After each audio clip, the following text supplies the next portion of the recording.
of the promulgation of National Charter.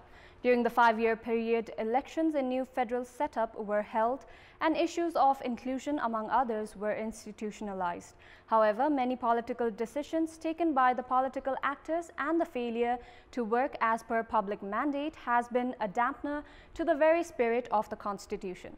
Good morning, I'm Sarah Chitrakar and these are the headlines of the hour. Nepal steps into the 6th year of the promulgation of the new constitution, but yet to materialize its dream of ushering into socio-economic transformation. People from across the country leaving the federal capital for their home districts facing massive constraints in job opportunities.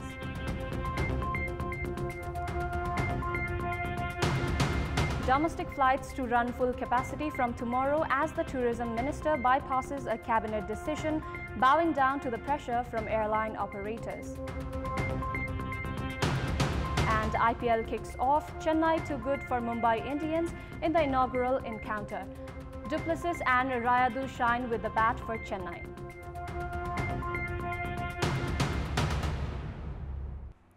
(1,204) new cases of COVID-19 were confirmed yesterday, taking the total number of coronavirus cases in the country to 62,787. Meanwhile, 11 individuals succumbed to the virus yesterday, taking the COVID-19 death tally to 401. Speaking at the press briefing yesterday afternoon, spokesperson for the Health Ministry, Dr. Jageshwar Gautam, informed that out of the 1,204 infected yesterday, 711 coronavirus cases were reported from the federal capital. Kathmandu district alone reported 570 cases, Lalitpur reported 58 and Bhaktapur district reported 83 new cases yesterday. Meanwhile, 1,447 individuals were discharged after registering full recovery yesterday. With this, the number of individuals registering full recovery has reached 45,267. According to the Health Ministry, 904,706 sample tests have been conducted through the PCR method in the country till date, out of which 10,333 swab samples were tested yesterday through the PCR method.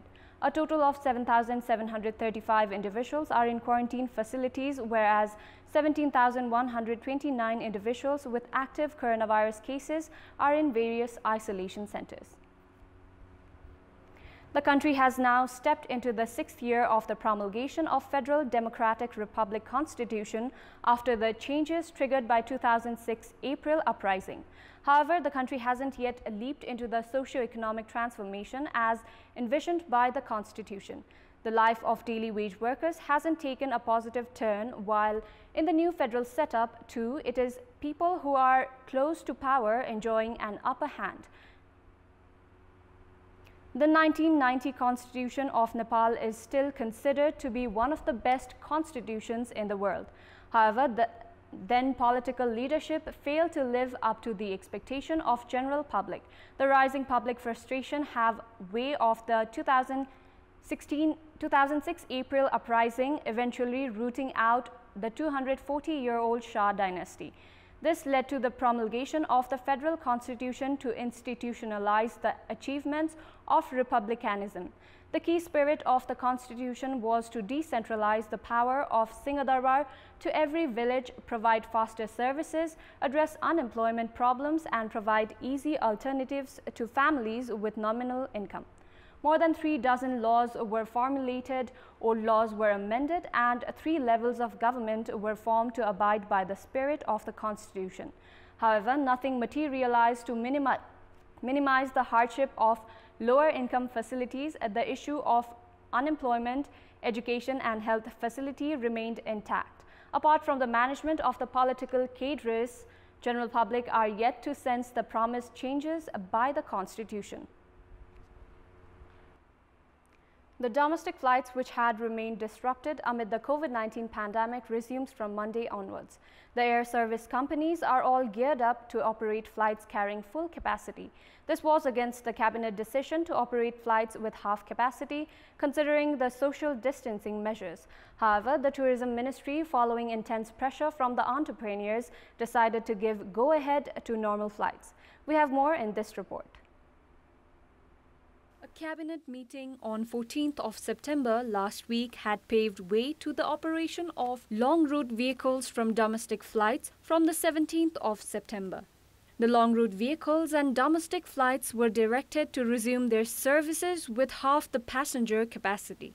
The buses started their services from the 17th of September itself, but the domestic airliners refrained from resuming their services the same day.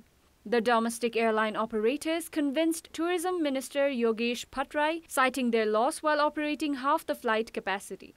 Minister Bhattrai eventually heeded to the demand and bypassed the cabinet decision to pave way for full capacity operation of these domestic flights. The entrepreneurs, meanwhile, have put the expensive tickets on selling priority. The government decision earlier to let these airliners run with half the capacity was solely guided by social distancing protocols amid the rising cases in the country. The Civil Aviation Authority too had released similar social distancing guidelines. However, the ministry's decision is bound to aggravate the COVID-19 scenario in the country. On a normal day, as many as 619 domestic flights have been operational, but the actual number of flights on Monday is still unclear. At the same time, it is speculated that with the festive season around the corner, the airline companies are trying to thrive on the opportunity to make maximum financial gains. The federal capital has remained a land of dream for many people across the country as they come to Kathmandu Valley for studies, profession and business-related activities. However, the economic activities of many of these countrymen have been robbed in the face of the ongoing pandemic.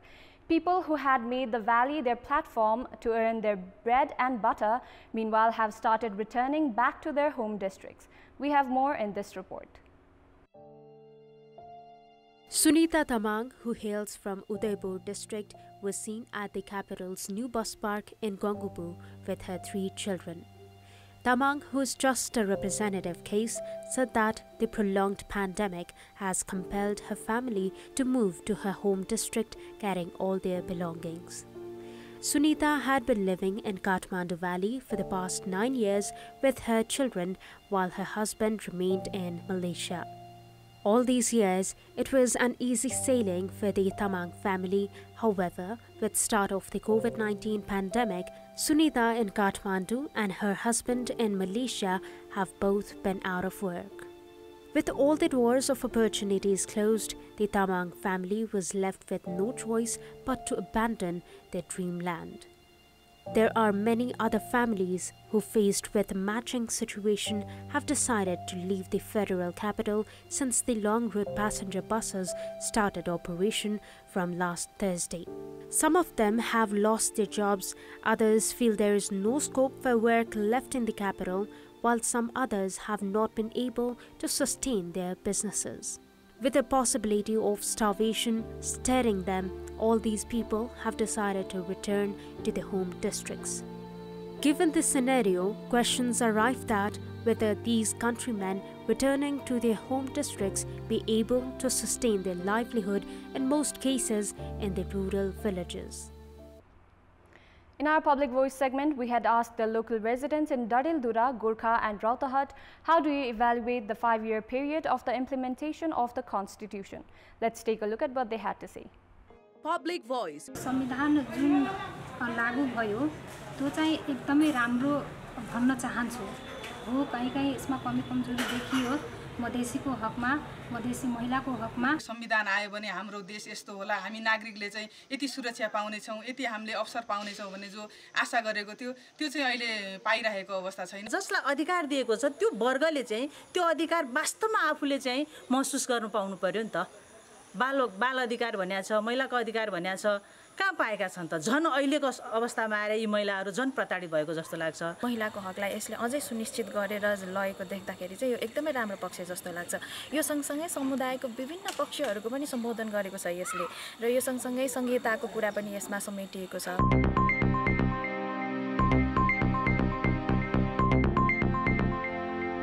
Time now for our segment Public Pulse, where you text us with your opinion. Public Pulse. Here's the question: why do the medals bestowed by the government land in controversy every year? Your options are A. Non-transparent procedure, B. Selection of controversial personalities, and C. Omission of deserving candidates. The voting is on. Type NEWS, select your option A, B or C and send it to 34001 to share your opinion with us. That's all for the moment. Stay with us for more news and entertainment on KTV HD. Stay safe and have a good day.